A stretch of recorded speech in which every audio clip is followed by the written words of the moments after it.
Noong taong 1971, sa isang liblib na bahagi ng probinsya ng Antique, may isang pamilyang namumuhay ng tahimik at payak sa gilid ng bundok.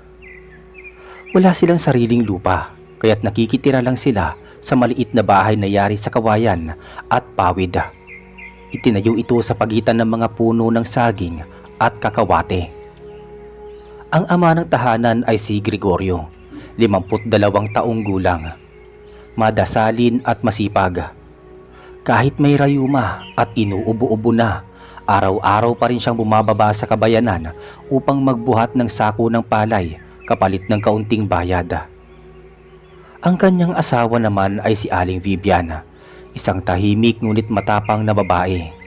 Siya ang nag-aalaga sa kanilang 3 anak at siya ring nagtatanim ng kamote at gulay sa gilid ng kanilang bahay.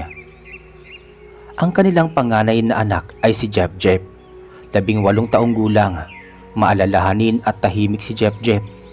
Sanay manghuli ng isda at mangahoy ng kahoy sa gubat para may panggatong. Hindi siya nakapagtapos ng pag-aaral dahil sa kahirapan, ngunit marunong siyang magbasa at magsulat. Tuwing gabi, nagtutulungan silang pamilya na magsiga sa labas ng bahay habang nagkakainan ng nilagang saging o mais. Hindi man sila marangya, hindi rin sila nakatikim ng gutom sa loob ng 1 linggo. Ang tanging pangarap lang ni Gregorio ay magkaroon ng sariling lupang masasaka. Ngunit sa tagal ng panahon, wala pa ring dumadating na biyaya sa kanila. Isang gabi, habang nakahiga si Jep-Jep sa banig na gawa sa patpat ng nyog, may narinig siyang kakaibang tunog sa labas ng bahay. Parang mahina ngunit sunod-sunod na yabag, na para bang may nilalang na paikot-ikot sa kanilang bakuran. Umupo siya at tahimik na sumilip sa maliit na butas sa dingding ng bahay. Wala siyang nakita, ngunit habang nananatili siyang nakasilip, bigla na lang siyang nanlamig. Umihip ang malamig na hangin mula sa kakahuyan, at kasunod nito'y isang matandang lalaking nakasuot ng kulay puting kamesa de chino ang biglang lumitaw sa gilid ng kanilang kulungan ng manok. Maputi ang buhok nito, mahaba ang balbas at tila hindi naluluma ang kanyang suot. Tahimik lang itong nakatingin sa bahay. Kinabukasan, kinuwento ni Jep-Jep ang nakita kay Gregorio habang kumakain sila ng kamote. "Tay, may nakita po akong matanda kagabi sa may kulungan ng manok. Di ko po kilala eh. Parang hindi siya taga rito," sabi ni Jep-Jep habang ngumunguya. Tumingin si Aling Vivian kay Gregorio. "Baka namamalikmata ka lang, anak," sabi ni Gregorio. "O baka isa sa mga mangangalakal sa itaas," dagdag pa niya. Ngunit sa mga sumunod na araw, paulit-ulit na lumilitaw ang matanda tuwing gabi. Hindi siya lumalapit, hindi rin siya nagsasalita. Nakatingin lang siya sa kanilang bahay, palagi sa parehong pwesto, at tuwing susubukang lapitan ni Jep-Jep, tila naglalaho itong parang usok. Isang gabi, habang nag-iigib si Jep-Jep sa puso sa may paanan ng burol, bigla siyang nilapitan ng parehong matanda. Ngunit sa pagkakataong ito, nagsalita na ito. "Bata, mababait kayong pamilya. Hindi kayo nagnanakaw, hindi kayo nanlalamang, kaya tutulungan ko kayo," wika ng matanda habang nakatitig sa kanya. Napatigil si Jep-Jep sa pagbomba ng tubig. Po, teka, sino po kayo?" "Ako'y tagapagbantay ng kagubatan. Isa akong nilalang na hindi mo nauunawaan.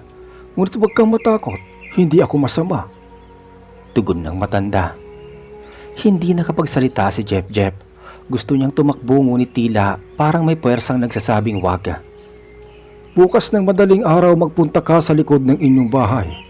Doon sa may puno ng balite, may regalo akong iniwan. Huwag niyong ipagsasabi sa iba. Gamitin niyo ito ng tama," sambit ng matanda bago ito naglaho.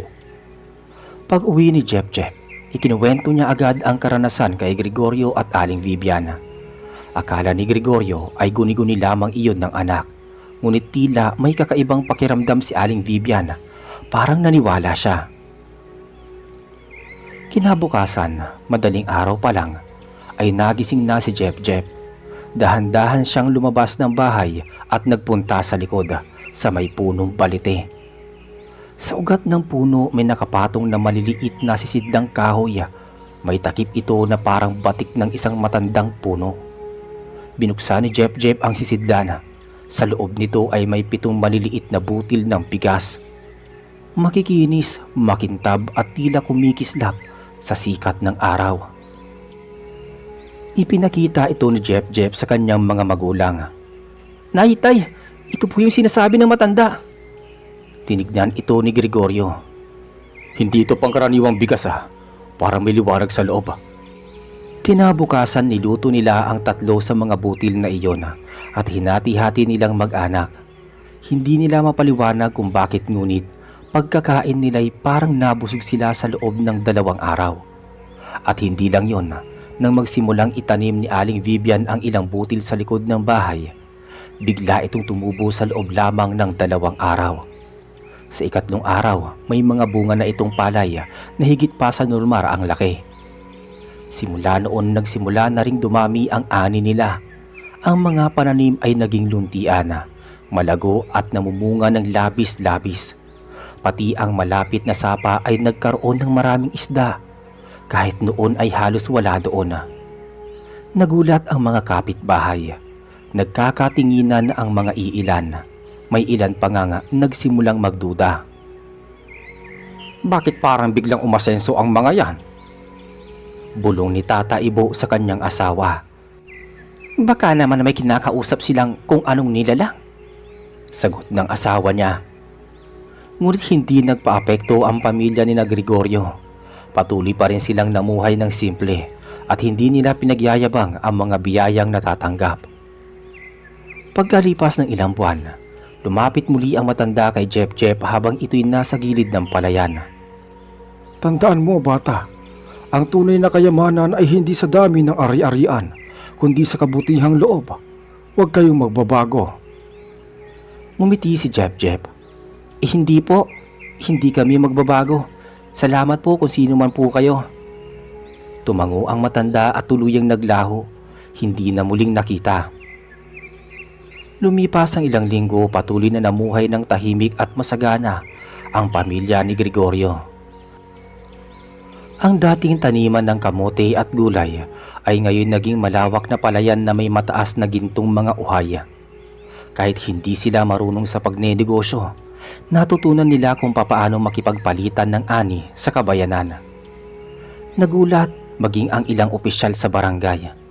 Minsan pinuntahan pa sila ni Mang Morong, isang kagawad, para usisain ang biglaang pagbabago sa kanilang kabuhayan. "Gregorio, patawarin mo ako kung medyo manghihimasok ako sa tanong ko. Pero paano mo nagawa to? Ang dami nang tumira dito sa bundok, pero kayo lang ang nakakapagpausbong ng ganitong klaseng ani." Wika ni Mang Morong. Tumingin si Gregorio sa kanyang asawa at sa kamarahang sumagot. "Wala kami ginagawang kakaiba, Mang Morong. Taimtim lang kami nagdadasal. Baka awa na rin ng langit." Ganun ba? Basta kung ano mang yan, ingatan ninyo. Sa panahon ngayon, bihira na ang mga taong hindi nananakit ng kapwa para lang makaangat."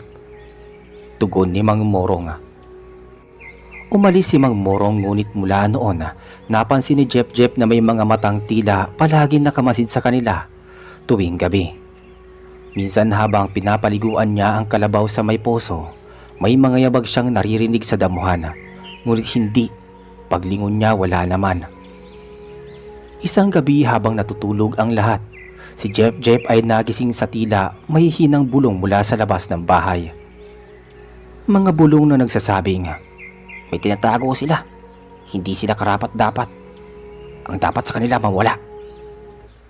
Tumayo si Jep pagkarinig niya ng ganon at sumilip sa bintana. Sa dilim ng gabi, may nakita siyang 3 anino ng mga lalaki. Hindi mga nilalang kundi mga tunay na tao na nakatayo sa ilalim ng puno ng mangga sa di kalayuan. Hindi niya maaninag kung sino, pero halata ang lihim nilang balak. Kinabukasan agad niyang sinabi ito sa kanyang ama. "Tay, May mga lalaki pong palaging nasa may puno ng mangga tuwing gabi. Pakiramdam ko may masama silang binabalak eh. Tumango si Gregorio habang pinupunasan ng pawis sa noo. Hindi na to bako, Jep. Sa mga bawat biyaya, may inggit. Pero wag tayo matakot. Ang mahalaga, wala tayong ginagawang masama, anak.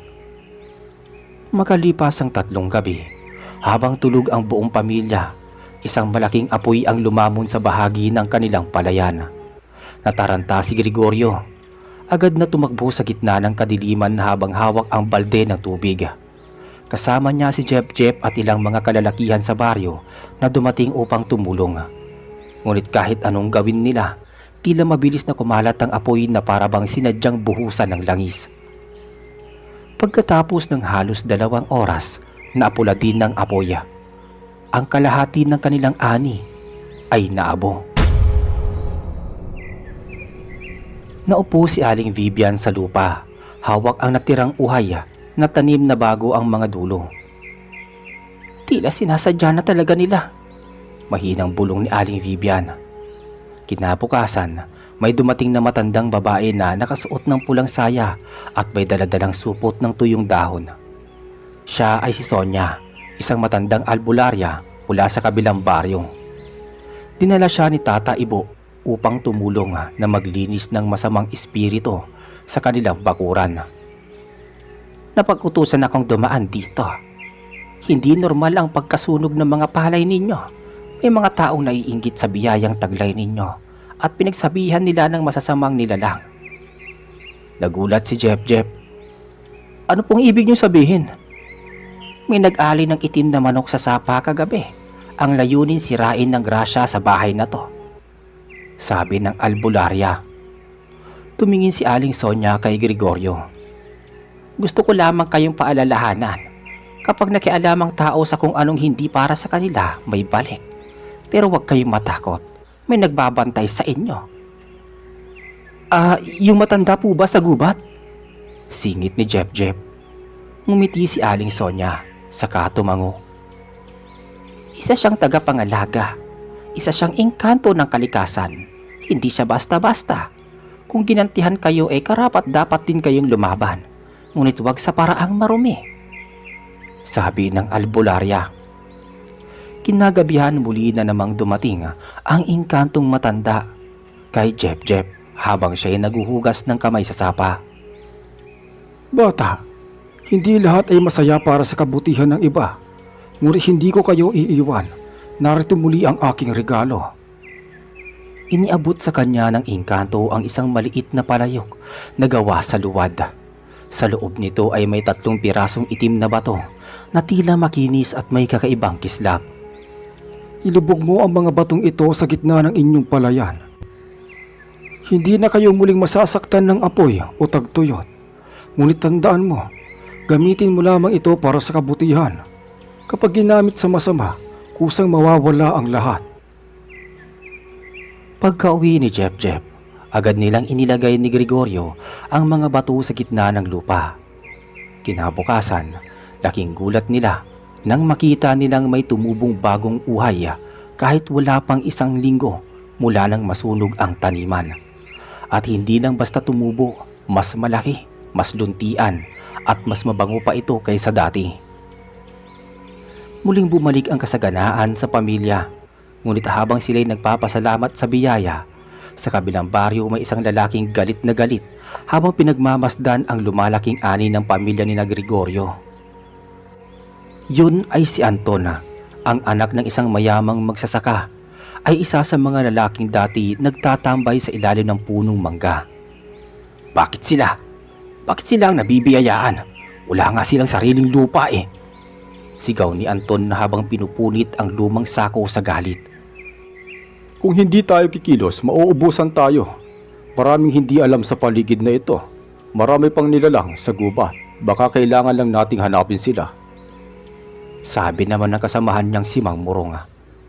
Hindi nila alam may mga matang matagal nang nakamasid sa kanila at ang engkanto hindi basta-basta nagpapalapit sa mga may masasamang hangarin. Sa mga sumunod na linggo, muling bumalik sa normal ang pamumuhay ng pamilya ni Gregorio. Sa kabila ng mga pag-uusisa at lihim na inggit mula sa ibang taga-baryo, pinili nilang magpakumbaba at huwag magyabang. Nanatili silang mapagkumbaba, si Gregorio, at tinuro pa niya sa ibang mga kapitbahay kung papaano alagaan ang lupa kahit alam niyang wala silang kaparehong biyaya. Isang hapon habang abala si Jeff sa pag-aani ng palay, may dumaan na batang lalaki sa kanilang bukid. Ito'y anak ng isang magtataho sa kabilang baryo, si Nardo. "Kuya Jeff, may naghahanap po sa inyo, matandang babae po. Naghihintay po sa may tulay sa may ilog." Agad na iniwan ni Jeff ang kanyang ginagapas at nagtungo sa tulay. Doon nakita niya si Aling Sonia, nakasuot ng lumang bestida at may hawak na bungkus ng dahon-dahonan. "May babala ako, Jeff. Nararamdaman ko ang galaw ng dilim sa paligid ng baryo ninyo. May mga taong lumalapit sa mga nilalang na hindi nila kilala at ginagamit ito sa pansariling interes." Wika ni Aling Sonia. Naguluhan si Jeff. Tungkol po ba ito kina Anton?" Tumango si Sonia. "Hindi sila titigil hanggat hindi kayo tuluyang nawawala. Nararamdaman ko rin na may isang nilalang mula sa gubat ang nilapitan nila. Isa itong engkantong hindi katulad ng inyong tagapagbantay. Isa itong nilalang na may kapalit ang bawat biyaya," sabi ng albularya. Kinabukasan habang natutulog si Gregorio, napanaginipan niya ang isang bangungot. Isang malaking itim na nilalang, may 4 na mata at mahabang kuko na papalapit ng papalapit sa kanilang bahay. Nagising siyang pawis na pawis. Agad niyang tinawag si Jeff at kinuwento ang napanaginipan. "May darating na panganib, anak. Kakaiba ito. Hindi ko mapaliwanag pero ramdam ko." Lumipas ang mga araw na may kabang bumabalot sa bawat kilos ng pamilya. Hindi na gaanong lumalabas si Aling Vivian, habang si Jeff naman ay mas naging alerto sa bawat tunog at galaw sa buong paligid. Isang gabi, habang tahimik na natutulog ang lahat, biglang kumulog ng malakas. Kasunod nito ang isang matinis na tunog mula sa likod ng bahay. Agad na bumangon si Jeff at lumabas upang silipin ito. Sa likod ng kanilang bahay sa may puno ng balite, may makikitang apoy na tila sumisiklab mula sa lupa. Agad na sinundan ito ni Gregorio habang may hawak na gulok. Paglapit nila sa puno, may isang hugis taong nilalang na nakatayo. Subalit mistulang gawa sa usok at abo ang anyo. Mabilis ang galaw nito, parang alon na kumakawala sa hangin. Tinignan ito ni Gregorio at Jeff. "Kayo ang hadlang. Ang biyaya ninyo ay laban sa aming layunin." Biglang tumunog ang kulog at sa gilid ng puno lumitaw ang matandang engkanto na una nang tumulong sa kanila. "Ako ang nagbabantay sa kanila at hindi ko hayaang sirain ninyo ang kanilang kabutihan." Nagharap ang dalawang nilalang. Ang isa ay may liwanag, ang isa ay pawang kadiliman. Humugot ng puting liwanag ang engkanto na tagapagbantay at hinampas ang nilalang ng usok. Nagsagupaan ang dalawang puwersa. Niyanig ng ingay ang buong paligid at ang lupa sa palibot ng puno ay tila gumalaw. Nagising si Aling Vivian at agad na lumabas ng bahay. "Gregorio, Jeff! Nay, wag po kayo lumapit!" Sigaw ni Jeff habang pilit na hinahatak ang kanyang ama palayo sa naglalabang mga nilalang. Maya-maya pa bumalot ang makapal na liwanag sa buong lugar at sa isang iglap nawala ang nilalang na usok.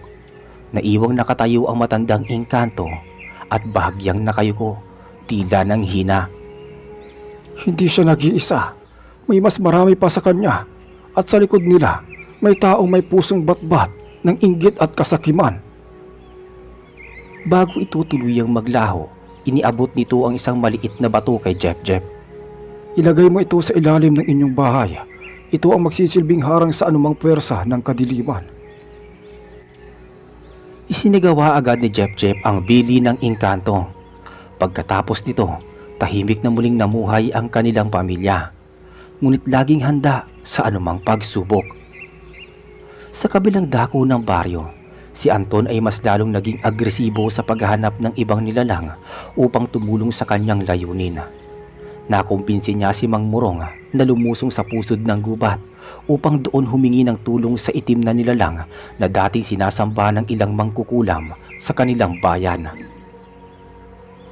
Sa gitna ng masukal na kagubatan, narating nila ang isang lumang altar na yari sa bato at punong napapalibutan ng tinik.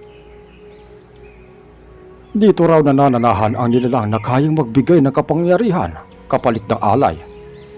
Bulong ni Mang Murong habang nakatingin sa madilim na usok ng kagubatan. Handa na ako mag-alay ng kahit ano.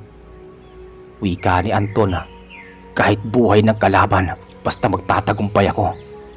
Dagdag pa niya. Mula sa dilim, lumitaw ang isang nilalang na tila kalahating tao, kalahating hayop. Mahaba ang sungay nito. Ang balat ay tila uling at ang mga matay pulang-pula. Handa ka bang talikuran ang liwanag? Tanong ng nilalang. Handa ako, sagot ni Anton. Inumin mo ito. Sabay abot ng isang kupas na sisidlang may madilim na likido. Walang pag-aalinlangan, ininom ito ni Anton. Sa loob ng ilang segundo, nagbago ang kanyang balat. Nanigas ang kanyang mga ugat at ang kanyang mga mata ay naging maitim. Tinatawanan niya si Mang Murong na ngayon tila natatakot na sa kanyang nakita. Mula noon na, nagsimula na ang sunod-sunod na trahedya sa buong baryo. Marami ang hayop na namamatay. Ang ilan na pananim ng mga karatig lugar ay biglang natuyo. Ang mga bata nagsimulang magkasakit ng hindi mapaliwanag. Maging ang mga matatanda ay nagsabing may mabigat na presensya tuwing gabi. At isang gabi, may muling narinig na kaluskos sa paligid ng bahay kay Mang Gregorio. Tay, narinig mo ba yon? Tanong ni Jep. Tumango si Gregorio at kinuha ang lumang itak. Mag-iingat ka anak, pakiramdam ko, hindi to gaya ng mga nauna. Sa likod ng bahay, may bakas ng sapatos sa lupa. Malaki ito, mabigat ang bawat hakbang.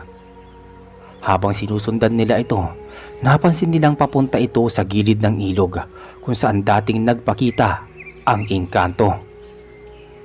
Biglang may lumitaw na nilalang, hindi na usok kundi isang lalaking tila nawalan na ng kaluluwa. Si Anton. Sa wakas magkaharap din tayo. Bulong ni Anton na tila iba na ang boses, parang dalawa ang dila. Nagkaharap si Gregorio at ang nilalang na si Anton sa gitna ng dilim. Habang si Jep ay tahimik na nagdasal at inihanda ang itim na bato na ibinigay ng engkanto na nasa kanyang bulsa. Biglang humigpit ang hangin, parang may mabigat na presensyang bumalot sa paligid. Napatigil si Gregorio sa paglapit kay Anton habang si Jep ay dahan-dahang nilalabas ang itim na batong ibinigay ng engkanto. Hindi mo ako kilala, ha? Hindi na ako ang dating ako. Lahat ng ito ay dahil sa inyo. Kinuha ninyo ang biyayang dapat ay sa amin. Wika ni Anton. Hindi kami kumuha ng anuman. Binigay sa amin ito at hindi namin ito ginagamit para mang-abuso. Sagot ni Gregorio. Para sa inyo, oo. Pero para sa amin, kayo ang hadlang. Pulalas ni Anton sabay galaw ng kanyang kamay. Mula sa lupa biglang lumitaw ang mga ugat na tila ahas. Gumapang ito papunta kina Gregorio at Jep. Mabilis na lumundag si Jep palayo habang hawak pa rin ang bato. Tay, sa tabi ko! Tumalon si Gregorio sa tabi ng anak at magkasabay silang tumakbo papalayo. Ngunit pabilis si Anton, tila may lakas ng hayop. Hinabol niya ang mag-ama at sa isang iglap, napalibutan na sila ng mga makakapal na damong may tinik.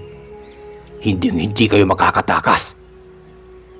Habang lumalapit si Anton, biglang nagliwanag ang itim na bato sa kamay ni Jep. Nangniningning ang kanyang katawan pero mariin niyang hinawakang mabuti ang bato at ito'y kanyang itinaas. Maya-maya pa, parang binaril ng kidlat si Anton.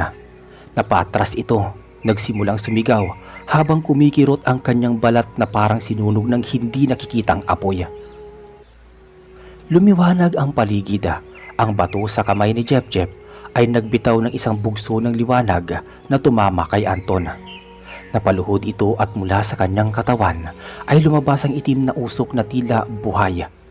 Kumakawala, umiiyak, naghahanap ng bagong sisidlan. Nang humupa ang liwanag, si Anton ay nalugmok sa lupa. Ngunit hindi pa rin siya patay. Umuungol ito, tila may pinagsisisihan. Anong nangyari sa akin? Nilapitan siya ni Gregorio. Dahan-dahan, hawak pa rin ang itak. Isa kang tao, Anton. Nagsimula ka na rin sa lupa at pawis katulad namin. Pero pinili mong balutin ng kasamaan ang puso mo. May inggit. Humikbi si Anton. Akala ko makakabawi kami. Makakaganti kami. Pero mas lalo akong nawala. Sabi ni Anton. Sa di kalayuan, muling lumitaw ang matandang engkanto. Hindi pa huli ang lahat. Ngunit kailangan mong talikuran ang kasamaan na nagbigay sa iyo ng lakas. Hinawakan ng engkanto ang noo ni Anton at sa isang iglap, nawalan ito ng malay. Dinala siya ng mga alon ng hangin papunta sa paanan ng bundok kung saan siya'y pansamantalang hihimlay. Hindi pa tapos ang dilim. May mga nilalampas sa kagubatan na kinakausap ng mga taong sakim. Ngunit may mga gaya ninyo na kahit payak ang buhay, pinipiling maging tapat. Kayong magpapalakas sa liwanag. Tumango si Gregorio at Jep-Jep. Hindi po kami titigil sa pagiging mabuti kahit paanong pagsubok, sabi ni Jep-Jep. Bago tuluyang maglaho ang engkanto, iniwan niya ang isang maliit na sisidlan ng langis. Gamitin niyo ito upang magbigay ng liwanag sa mga nangangapa sa dilim. Hindi ito para sa inyo lang, kundi para sa buong baryo. Kinabukasan, isinama ni Gregorio at Jep-Jep si Anton sa kanilang bahay. Wala pa itong malaya, ngunit pansin nilang bumalik na ang dating kulay ng balat nito. Tinulungan siyang gumaling at sa loob ng ilang linggo, muling nakalakad si Anton. Pagmulat ng kanyang mata, unang-una niyang sinabi, "Patawad sa lahat ng nagawa ko." Lumipas ang mga buwan.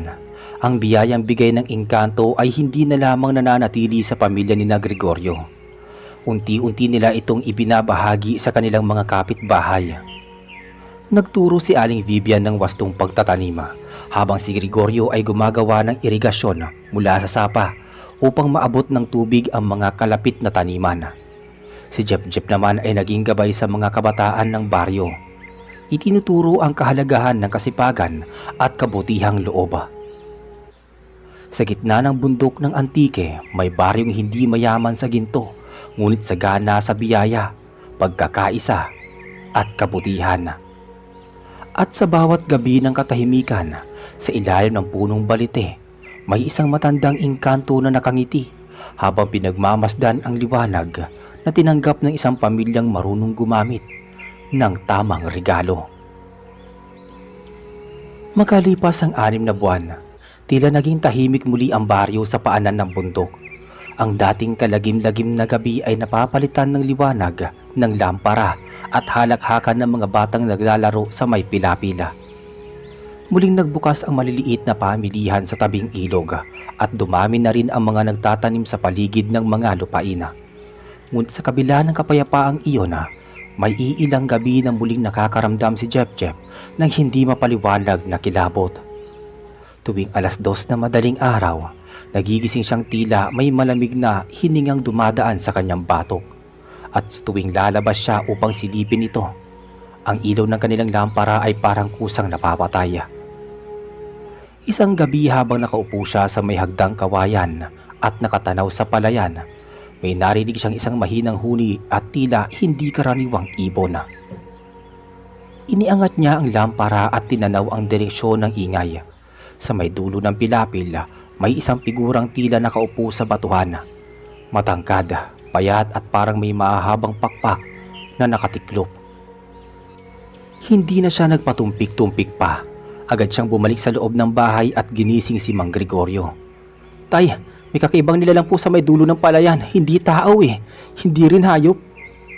Napatingin si Gregorio sa bintana. Pakiramdam ko hindi pa tapos ang pagsubok ah. Kinabukasan, nagtungo si Jep sa kabilang baryo upang hanapin si Albularyang Sonia. Inabutan niya itong naglalagay ng abo sa palibot ng isang bahay na pinaniniwalaang ginambala ng isang sigbin. Albularyang Sonia, patawad po. Kailangan ko po ulit kayo. Sa amin pong palayan, may nilalang po na nagpakita. Nakita ko yung madaling araw, hindi po karaniwan. Tumingin sa kanya si Sonia. Seryoso ang tingin. Hindi lahat ng engkanto ay nabibilang sa liwanag o dilim. May mga nilalang na tinatawag naming tagapagsingil. Sila ang mga nilalang na nagbabantay sa balanse. Kapag may labis, sila ay dumarating. Po, ano pong ibig niyong sabihin? Ang biyayang natanggap ninyo, maaaring napansin na ng mas matandang nilalang. Ang mga tagapagsingil ay hindi mabuti o masama. Pero kapag nakita nilang sobra-sobra na, saka sila gumagalaw. Kinilabutan si Jep. Paanong sobra po? Hindi po naman namin inaabuso ang regalo. Hindi sa intensyong nasusukat ang balanse. Jep, minsan kahit hindi sinasadya, may natatapakan, may naiiwang gutom, may naiinggit pa rin. Kapag hindi natin nabigyang halaga ang ugat ng grasya, ang ugat mismo ang puputulin.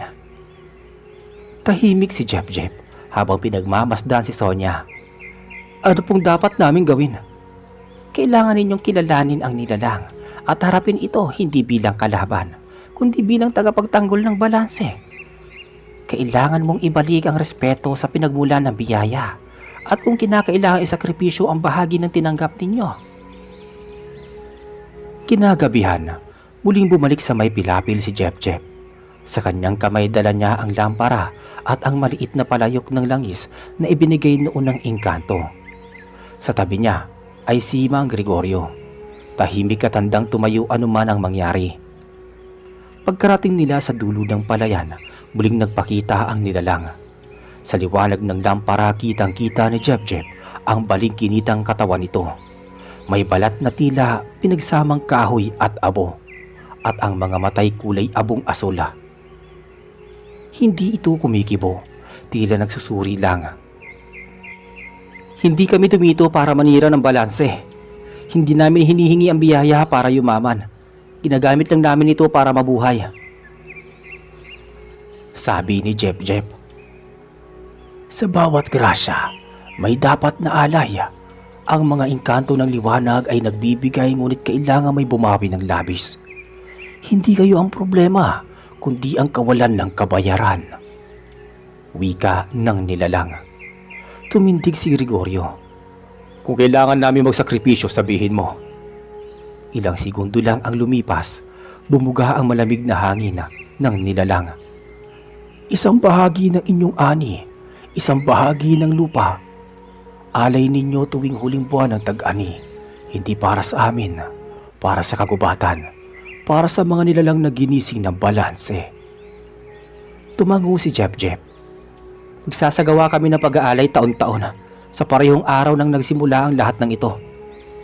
Nang marinig ito ng nilalang, dahan-dahan itong naglaho sa hangin.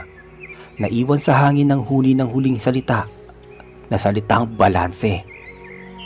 Simula noon, tuwing huling Biyernes ng Oktubre, ang pamilya ni Gregorio ay nagsasagawa ng munting ritual sa gilid ng palayan. Nag-aalay sila ng bahagi ng kanilang ani sa ilalim ng punong balete. Hindi para magpasikat kundi bilang pasasalamat at pagpapanatili ng balanse. At mula noon, hindi na muling lumitaw ang mga nilalang ng dilim sa paligid ng kanilang tahanan. Ngunit sa dulo ng kagubatan, may isang taong patuloy na gumagala. Si Mang Morong. Hindi pa siya sumusuko sa paghahanap ng ibang nilalang dahil sa pagkawala ni Anton sa baryo at ang kanyang pagkasira ng pangalan. Buo ang kanyang layunin na gumanti. At ang dilim hindi pa tuluyang natutulog. Makalipas ang ilang buwan mula nang huling magpakita ang tagapagsingila, nanatiling payapa ang baryo. Ang tag-unang pag-aalay tuwing huling Biyernes ng Oktubre ay naging bahagi na ng kultura ng lugar. Maging ang mga kabataan ay natutong rumespeto sa kalikasan, sa lupa at sa mga nilalang na hindi nila nakikita. Ngunit sa kabilang panig ng kabundukan sa isang lugar na halos hindi naaabot ng mga taga-baryo, unti-unting naitatayo ang isang kupong gawa sa pinagtagpi-tagping kahoy, pinatigas ng tuyong dugo ng hayop at pininturahan ng uling at abo. Nasa loob nito si Mang Morong, payat, nangingitim ang balat at may mata na tila lagi ng gising. Sa kanyang harapan ay nakalatag ang isang retaso ng lumang papel, talaan ng mga nawawala, larawan ni Anton at mga guhit ng mga nilalang na sinasabi ng mga engkanto at matatanda. Hindi sila mga Diyos at lalong hindi rin sila dapat sambahin. Bulong niya na medyo naggasgas na ang boses at nag-iba na habang ginugutay-gutay ang isang piraso ng balat. Kung kaya nilang magbigay at bumawi, kaya rin silang pag-aralan at pataubin.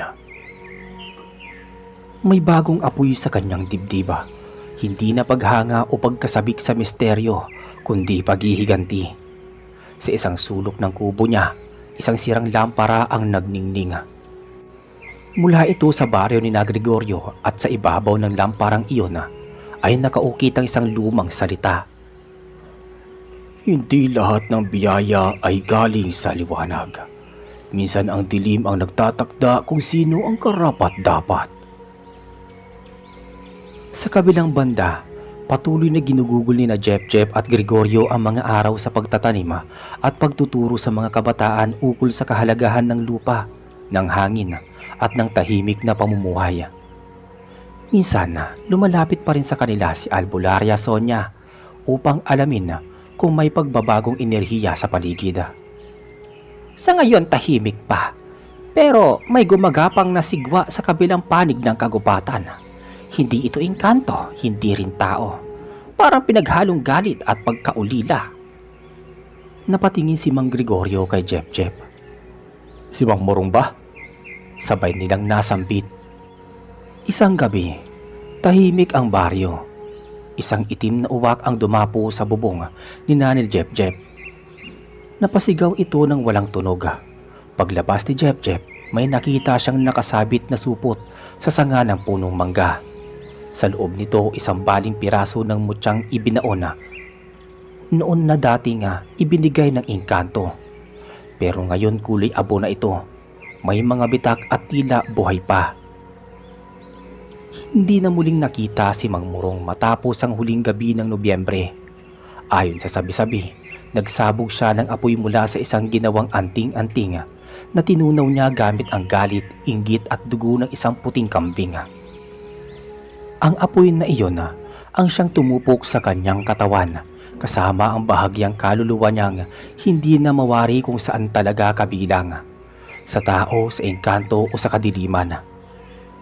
Sa huling pag-uusap ni Nani Gregorio, Albularia Sonia at Jep sa gilid ng ilog, malinaw ang kanilang napagkasunduan. Ang biyaya ay hindi dapat abusuhin, ang takot ay hindi dapat sambahin, at ang kalikasan ay hindi laruan, kundi buhay na nilalang na marunong gumanti.